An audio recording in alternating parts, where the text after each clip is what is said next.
Lamdam asida sandoklakle aba okta naba laina African swine fever Imphal East District ki tongan mapham singdasu sandoklakle.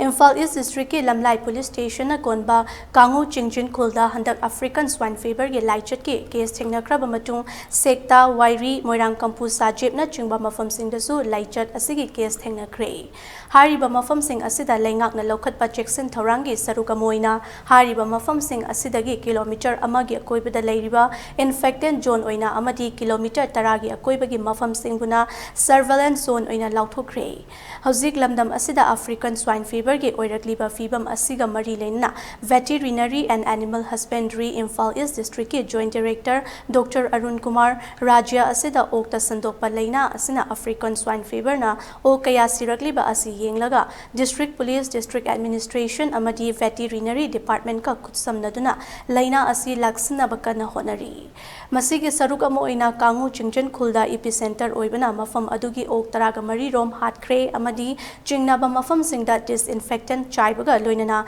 sanitize toba surveillance zone da staff singna survey toba sample sing lokhatuna test tobagi thabak yamna kana chathari miyamna su department na lokhatliba Jackson thorang asida support tobina ba wafam sing thamlakli. African swine fever thuktinga handaki oina Imphal West hana thoe Imphal West ki thokpasi akhoi Central University gi moigi pigri farm thokpani adu masi thokpasi makhoi gi thokpasi hek koi simultaneously akhoi gi director ta akhoi sub director na keno tawraga akhoi gi emergency meeting aba African swine fever gi matanga tawsi hairing matuna akhoi director ta meeting si akhoi district ki laiba joint director sing aduga mari lene officer sing roi yauraga akhoi pathoki aduga patho matungda ngasai director na khudak tuda adum le sumai tawduna sugumba ma Imphal West thobani da akhoi any district ta thola ka targadi khudak ta masigi si kano tawna ba haidana akhoi ki rapid response team haiba tare adumai tawga infected zone gi semo de surveillance zone gi de free zone gi adumai tawga nakhoi lei ba main power officer sing di matuna na khoi district na khoi khada le district gi officer sing staff sing loina ba kano tawraga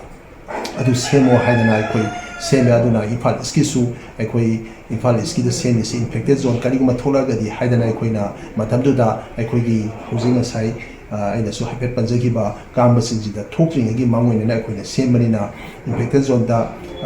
timani ba seme adudagi surveillance zone da timani ama aduga free zone sina sai surveillance zone masai 10 km gi wam sina free zone haiba tare matudana leina leite na min tawraga adumai tawraga akhoi tim manga semjabani